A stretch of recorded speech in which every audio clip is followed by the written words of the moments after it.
did you know that the shape of a wine bottle can give you some indications as to the wine's origin, style, and variety of varietals? When it comes to wines, you can judge the wine inside by the bottle shape. Of course, there will always be rebels, but we're talking about the masses here. From the athletic Bordeaux to the hourglass beauty of Burgundy and the slender allure of Alsace, each shape has a tale as rich as the wines that they cradle. So grab a glass of wine and let's embark on a journey through the world of wine bottle shapes and what they can tell you.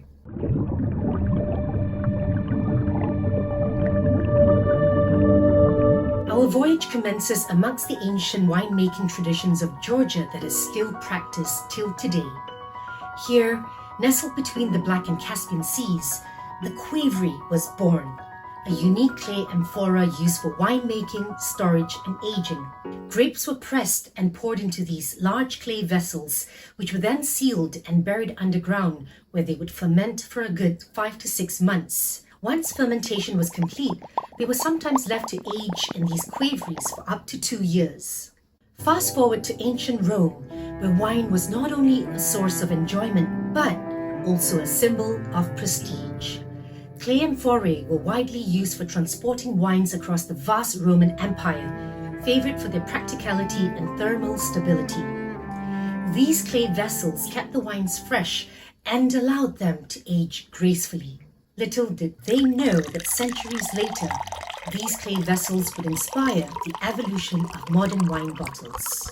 Fast forward to the Middle Ages, and wine was sold by the measure, stored in barrels, and the concept of individual wine bottles was just birthing.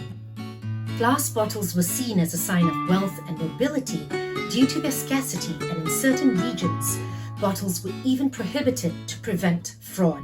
It wasn't until the 17th century that Sir Kenelm Digby, with his glass innovations, uncorked a revolution. Glass bottles emerged, revealing the precious liquid within and forever transforming wine culture. He played a pivotal role in modernizing wine bottles by using cork stoppers, which greatly improved wine preservation. His ingenuity opened the doors to the birth of champagne bottles and sparkling wines. Over the centuries, wine bottle shapes and sizes continued to evolve to cater to regional preferences and practicalities of the time, and French wine regions continued to inspire. Bordeaux, Burgundy, Alsace, Provence. Each region boasts its unique bottle design, with the contours honoring their heritage and wine characteristics.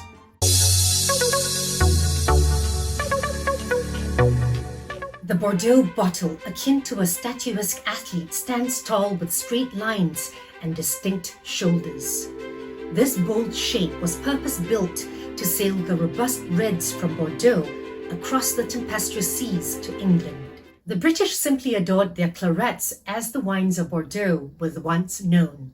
The sturdiness of the Bordeaux bottles, reinforced with a punt, safeguarded wines on their perilous voyages. Today, most Bordeaux-style and similar varietal wines are housed in these bottles. These red wines are muscular and athletic.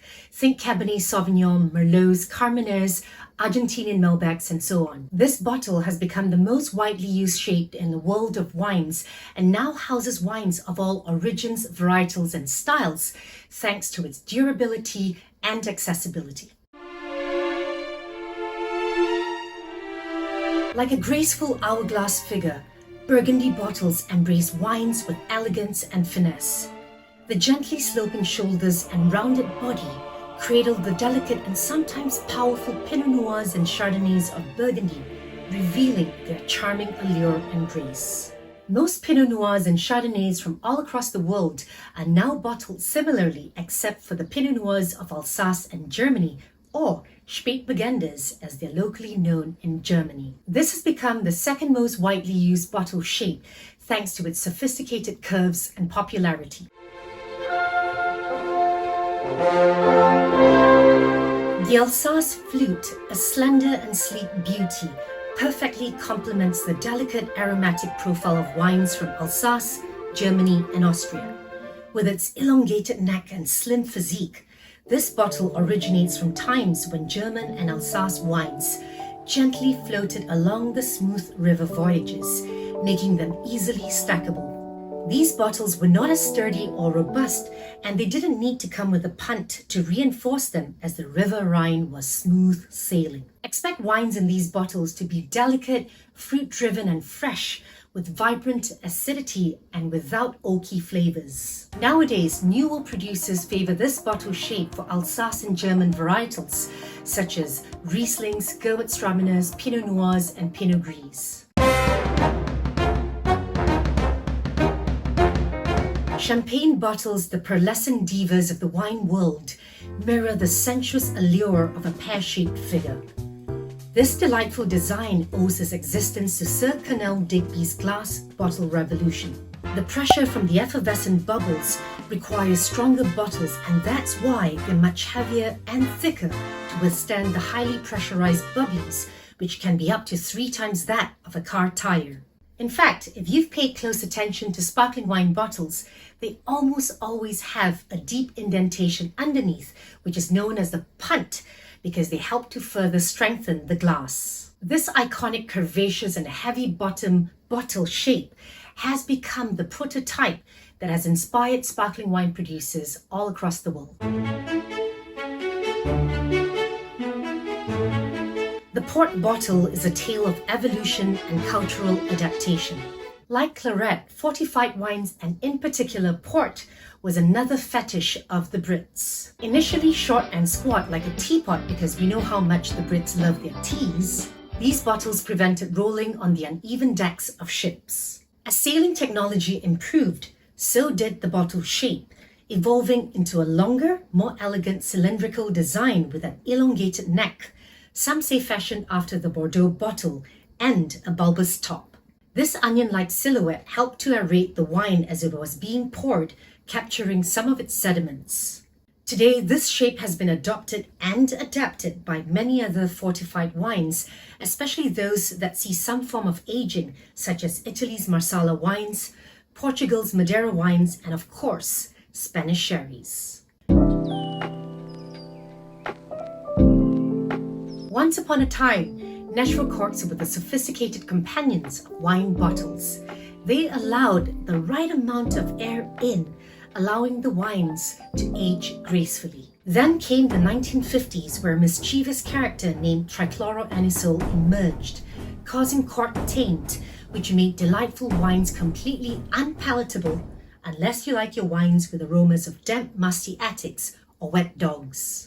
TCA came to life when wood or cork mingled with chlorine, which was a common antimicrobial wood processing agent. But TCA can also lurk in all corners of a winery, in the likes of barrels, pallets, wood chips, and cardboard boxes, ready to wreak havoc on unsuspecting bottles. Back in the day, chlorine-based cleaning products were all the rage, and when they came into contact with TCA, they left behind a trail of destruction. In a moment of brilliance, screw caps came in to save the day.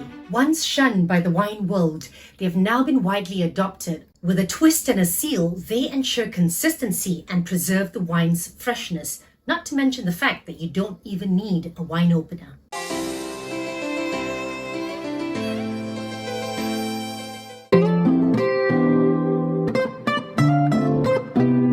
Commonly used for sweet wines such as ice wines, Beerenauslesers, Trockenbeerenauslesers, and Botrytis wines, except those from Bordeaux, as well as sweet muscatels.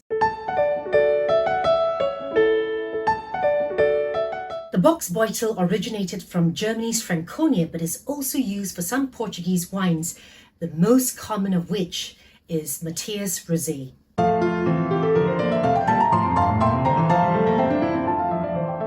The Fiasco is a traditional Italian wine bottle that's shaped like a chubby goose fattened for foie gras. It has a very thin and small neck with a stout and rounded body covered with a straw basket. The Albesa is the classic shape for Langhe wines from the wider Piemonte region, which looks like a cross between the Bordeaux and Burgundy shapes. The Clavellin is a special 62 centiliter bottle used for the Vengeance of Jura. The Provence bottle is almost always clear to feature the gorgeous hues of its pink wines and shaped like the torso of a ballerina. And that, my friends, brings us to the end of what can the shape of a wine bottle tell you. If you enjoyed this bottle adventure, be sure to let me know by leaving a comment and liking the video. And until our next date, here's to amazing health.